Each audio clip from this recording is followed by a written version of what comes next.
स्वागत है आपका आज की खबर में। मैं हूं आपके साथ महिमा शर्मा। रुक करते हैं अयोध्या की बड़ी खबरों की ओर। मुख्यमंत्री योगी आदित्यनाथ ने बुधवार को कोलकाता से अयोध्या के लिए एयर इंडिया एक्सप्रेस फ्लाइट का शुभारंभ किया। लखनऊ में अपने सरकारी आवास से वीडियो कॉन्फ्रेंसिंग के माध्यम से कार्यक्रम से जुड़े सीएम योगी ने हरी झंडी दिखाकर इसे रवाना किया। इस अवसर पर उन्होंने कहा कि अयोध्या आने वाले समय में देश और दुनिया में टूरिस्ट डेस्टिनेशन के लिए सबसे प्रमुख शहर होने जा रहा है। अयोध्या वैसे भी स्थानीय श्रद्धालुओं की बहुत बड़ी संख्या है, लेकिन पूरे देश में जिस तरह की आतुरता है उसे देखते हुए श्रद्धालुओं के यहाँ आवागमन को सुलभ बनाने का दायित्व हमने निभाया है। इसके लिए नागर विमानन मंत्रालय ने जो काम किया है वो सराहनीय है। 22 जनवरी को अयोध्या में भगवान श्री राम के प्राण प्रतिष्ठा को लेकर काशी में भी उत्साह का माहौल देखा जा रहा है। जहां घरों में सुंदरकांड के पाठ कराए जा रहे हैं, तो वहीं भजन कीर्तन के साथ अपने आराध्य भगवान श्री राम के आने की खुशियां मनाई जा रही हैं। बता दें कि काशी ऐसे तो धर्म और आध्यात्मिकता की नगरी कही जाती है, जहां खुद बाबा विश्वनाथ विराजते हैं। वहीं भगवान शंकर और भगवान राम एक दूसरे के पूरक माने जाते हैं, या यूं कह सकते हैं कि भगवान शंकर श्री राम को पूजते हैं और श्री राम भगवान शंकर को पूजते हैं। हम सभी लोग ये भजन कीर्तन के माध्यम से तैयारी कर रहे हैं। देखिए, हम लोग बहुत जब छोटे से तभी सब लोग कहते थे मंदिर यहीं बनाएंगे, सौगंध राम की खाते हैं, और हमने कभी नहीं सोचा था कि हमारे जीवन में ये सपना पूरा होगा। लेकिन आज हम लोग राम मंदिर को बनते देखें और 22 तारीख को विरासते भी देखेंगे। इससे बड़ा सौभाग्य की कोई बात नहीं। अब जीवन में कोई इच्छा ही नहीं रह गई, क्योंकि जो है राम मंदिर को लेकर, राम को विराजने के लिए कितने साधु संत महात्माओं की अपनी जान दिया। और सबसे बड़ी चीज है जो आज हर धर्म इसको सपोर्ट कर रहा है। कोई जात नहीं, कोई धर्म नहीं, सभी लोग राम मंदिर को बनते देखना चाहते हैं, सभी लोग राम को विराजते देखना चाहते हैं। किसी से कोई भेदभाव नहीं, सभी लोग खुश हैं। आज जब चंदा इकट्ठा होने लगा तो कभी भी हिंदू, मुस्लिम, सिख, ईसाई ऐसा कोई भी बात नहीं रहा। सभी धर्म के लोगों ने बराबर सहयोग दिया। किसी को कोई आपत्ति नहीं है श्री रामचंद्र जी को विराजने के लिए। आज हम सभी लोग बहुत प्रसन्न हैं। यहाँ पर हम सभी लोग जो है भजन कीर्तन के माध्यम से प्रधानमंत्री, मुख्यमंत्री जी का शुक्रिया अदा कर रहे हैं, क्योंकि उनके माध्यम से जो ये प्राप्त हुआ है, हम लोगों को सपना जो हमारा लोग का पूरा हुआ है, उसके लिए हम दिल से आभार करते हैं। 2024 में हम पुनः अपनी सरकार 400 पार करेंगे, ये हमारा वादा है हमारी बहनों। खबर उन्नाव से है, जहां पर 2 मासूम भाइयों ने मिलकर एक भव्य राम मंदिर बनाया है और इस राम मंदिर को लेकर अयोध्या गए और वहां पर इस मंदिर की पूजा अर्चना करवाई। फिर राम के इस भव्य और आकर्षक मंदिर को उन्नाव जिला मुख्यालय लेकर पहुंचे और अपने बनाए गए मंदिर को उन्नाव के सिटी मजिस्ट्रेट को सौंप दिया। वहीं राम मंदिर को लेकर पहुंचे दोनों बच्चों को उन्नाव के सिटी मजिस्ट्रेट ने खूब प्रशंसा की। सिटी मजिस्ट्रेट ने कहा कि पूरे हिंदुस्तान में इस समय राम मंदिर को लेकर उत्साह है। हमारे उन्नाव में 2 बच्चों ने प्रेरणा पाकर राम मंदिर के प्रतिरूप को उतारने का प्रयास किया है और अपने में बहुत ही अनूठा है और देखने से मन अच्छा लगता है और अभिभूत होता है। मेरा नाम श्रेयान शुक्ला है। इसमें इस मंदिर को बनाने में 20 दिन लग चुके हैं और इसमें जैसे कार्डबोर्ड्स हैं, पेपर्स हैं, डेटा शीट्स हैं, पेंट्स हैं, लाइट्स हैं और बाकी बहुत सारी चीज़ें यूज़ की हैं हम लोगों ने। और इसकी प्रेरणा हमें हमारे माता पिता से मिली है और अपने दादाजी से भी मिली है और बाकी परिवार पूरे हिंदुस्तान में इस समय राम मंदिर को लेकर के उत्साह है, जिससे प्रेरणा पाकर हमारे जनपद के हसनगंज तहसील के सेहरा मऊ के आसपास के 2 बच्चे श्रेयांश और दिव्यांश, जो कक्षा 8 और 5 में पढ़ रहे हैं, इन्होंने एक राम मंदिर की प्रतिरूप को यहाँ पर उतारने का प्रयास किया है और ये अपने में बहुत ही अनूठा है।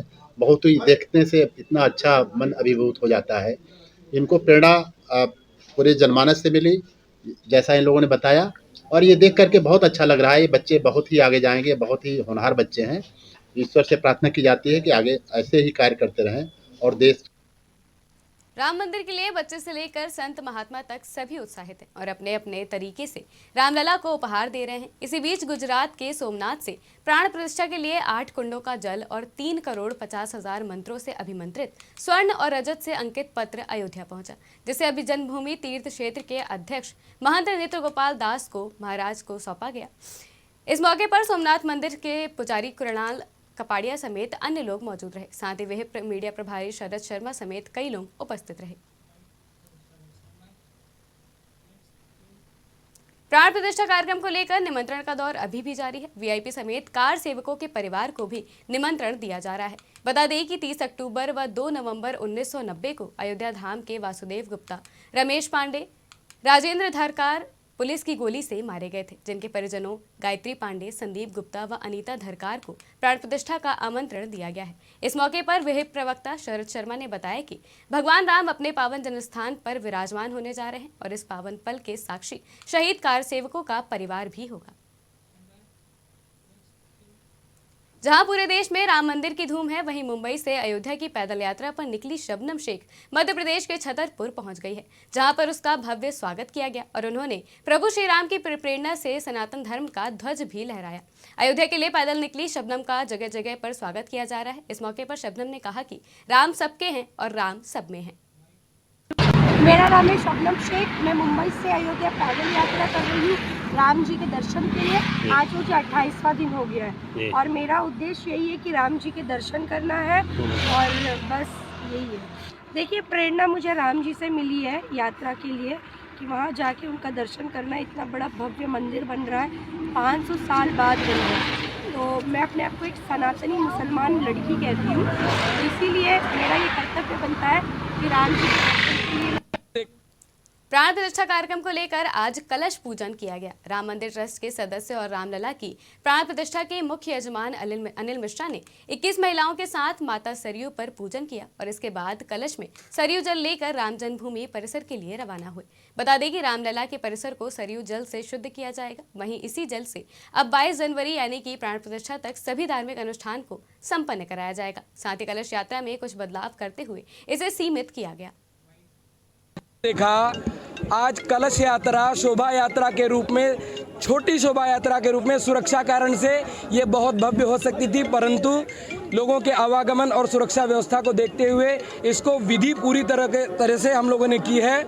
जो हमारे प्राण प्रतिष्ठा के प्रमुख यजमान डॉक्टर अनिल मिश्रा जी हैं, उन्होंने यहाँ आकर के पूरी पूजा संपन्न कराई। साथ में सुवासिनियों का पूजन हुआ, कलशों का पूजन हुआ, नदी का पूजन हुआ, कलश में पवित्र जल भरा गया। अब इसके बाद मंगल यात्रा के साथ मंडप तक जाएंगे और मंदिर की परिक्रमा करते हुए कलशों को हम यज्ञ मंडप में स्थापित करेंगे। मां सरजू के तट पर आज भैया चलने दीजिए, थोड़ा आगे जगह दीजिए, कैमरा तो। कलश उपस्थित 9 सुभासिनियों ने कलश यात्रा के माध्यम से कलश लेकर के यहाँ से प्रस्थान कर चुके हैं। उसमें सरजू का जल भरा हुआ है। जहाँ भगवान राम का नाम आता है, सरजू को अलग नहीं किया जा सकता। ऐसी माँ सरजू का जल भगवान की प्राण प्रतिष्ठा के कार्यक्रम के लिए यहाँ से लेकर के जाया जा रहा है। कल से संपन्न होने वाले कार्यक्रम के लिए ये कलश पूजन संपन्न होकर के कलश यात्रा के रूप में यहाँ से जा रहे हैं सब हमारी 9 सुभासिनियाँ। और आगे की विधि विधान हमारे जो पुरोहित हैं जो ये काम करा रहे हैं, काशी के विद्वान लोग आए हुए हैं, पधारे हुए हैं। अयोध्या में जहां एक और प्राण प्रतिष्ठा की धूम है, तो वहीं कई लोग ये भी कह रहे हैं कि मंदिर अधूरा है, ऐसे में प्राण प्रतिष्ठा नहीं हो सकती। लेकिन अब इस पर जूनागढ़ के श्रीमद वल्लभाचार्य प्रतिष्ठान के गोस्वामी नवनीत लाल जी बृजभूषण लाल जी महाराज ने भी अपनी टिप्पणी दी है और उन्होंने इस प्राण प्रतिष्ठा को शास्त्र के अनुसार सही बताया है। सुनिए उन्होंने आगे क्या कुछ कहा। वर्तमान में जो प्रभु श्री राम की जन्मभूमि अयोध्या, वहाँ तारीख 22/1/2024 को जो प्राण प्रतिष्ठा हो रही है वो संपूर्ण शास्त्रोक्त है। कतिपय कुछ विद्वानों ने यद्यपि मंदिर अपूर्ण है इसलिए प्राण प्रतिष्ठा नहीं हो सकती, ऐसा भी एक मत प्रकट किया है। इस विषय में हमारा मत यह है कि मंदिर पूर्ण होने के बाद भी प्राण प्रतिष्ठा हो सकती है और मंदिर अपूर्ण हो तो भी प्राण प्रतिष्ठा हो सकती है। इसमें मात्र अधिवासन होना आवश्यक है। अधिवासित भूमि उस पर प्राण प्रतिष्ठा हो सकती है। एतदर्थ जो है वो वराह मिहिर विरचित बृहत् संहिता प्रतिमा प्रतिष्ठापनाध्याय एवं उसकी भट्टोत्पलकृत विवृति दृष्टव्य है। वहाँ इसका उल्लेख है और वहाँ पर मंदिर पूर्ण हो तो ही। दोनों हाथ में लड्डू और सिर कढ़ाई में, छप्पड़ फाड़ कर से मिलता हुआ ये मुहावरा मिठाई बेचने वाले इनसे जुड़े कारीगरों पर कारोबार के लिहाज से रामलला के प्राण प्रतिष्ठा के दिन चरितार्थ होने जा रहा है। संभव है किसी खुशकिस्मत या इनोवेटर का नाम राम नाम से जुड़ा लड्डू, पेड़ा जैसे कि कोई मिठाई ब्रांड भी बन जाए। ऐसा हो चुका है। बर्डरपुर की राम कटोरी इसका सबूत है। ये बात 1990 की है। तब राम मंदिर आंदोलन चरम पर था। सिद्धार्थनगर के बर्डपुर कस्बे के विनोद मोदन लाल कार सेवा के लिए अयोध्या जाते थे। 2 नवंबर 1990 को गिरफ्तार हो गए। 28 दिन बाद वहां से छूटे तो घर पर कटोरी के आकार की एक मिठाई तैयार की गई और इस मिठाई का नाम राम कटोरी रखा गया। सिर्फ मिठाई ही नहीं, इसके पैकेट्स के लिए भी भगवान राम और राम मंदिर बने अलग अलग साइज के पैकेट्स की मांग भी बढ़ रही है। लिहाजा पैकेट बनाने वाले, ट्रांसपोर्टेशन और लोडिंग अनलोडिंग करने वाले किसी मजहब के हो सकते हैं। ऐसे में ये प्रधानमंत्री नरेंद्र मोदी और मुख्यमंत्री योगी आदित्यनाथ के सबका साथ सबका विकास विजन के अनुरूप होगा। राम मंदिर से अयोध्या के लोगों को तो फायदा हो ही रहा है, साथ ही राम मंदिर को बढ़ चढ़कर दान भी दिया जा रहा है। अयोध्या में रामलला के दर्शन करने के लिए लाखों श्रद्धालु रोज अयोध्या पहुंच रहे हैं और भगवान श्री रामलला का दर्शन पूजन भी कर रहे हैं। साथ ही दिल खोल करके दान भी भेंट कर रहे हैं। बता दें कि रोजाना 3 से 4 लाख का दान रामलला की दान पेटी में आ रहा है और वहीं पूरे महीने की बात करें तो 1.5 से 2 लाख रुपए हर महीने आ रहे हैं। वहीं अगर ऑनलाइन की बात करें तो अभी तक इसकी कोई काउंटिंग नहीं की जा सकी है। वहीं ये आलम तब है जब भगवान श्री रामलला अपने अस्थायी मंदिर में है और ऐसा माना जा रहा है कि मंदिर बन जाने के बाद दान का आंकड़ा 4 गुना बढ़ सकता है। हमारे यहाँ दान पात्रों में रोजाना धन पड़ता है और जब भर जाता तभी उसकी गिनती होती है, तो कैसे कह दिया जाए कितना आ रहा है। लेकिन हाँ, काउंटरों पे और जो आ रहा है वो लगभग 3 और 4 लाख के बीच में रोज आ रहा है। जोड़ लीजिए आप, महीने में लगभग 1 करोड़ से 1.5 करोड़ के बीच में आ जा रहा है। दान दाताओं की कमी नहीं है और अपनी सामर्थ्य से बढ़ चढ़ के लोग दान दे रहे हैं और अनोखी चीज़ें बनवा के ला रहे हैं। कर दे भगवान के लिए, हम उसकी कल्पना भी नहीं। तो देख 22 जनवरी का सबको इंतजार है क्योंकि इस दिन रामलला की प्राण प्रतिष्ठा है। इस दिन के उत्सव को मनाने में देश के हर कोने से लोग अलग अलग माध्यम से अयोध्या जाने के लिए भी उत्सुक हैं। वहीं करनाल के 3 दोस्त जिन्होंने रातों रात लिया फैसला और अयोध्या के लिए निकल पड़े। दरअसल 3 दोस्त जो दुकानदार हैं, उनके मन में आया कि अयोध्या जाया जाए, भगवान प्रभु श्री राम के दर्शन करके आया जाए।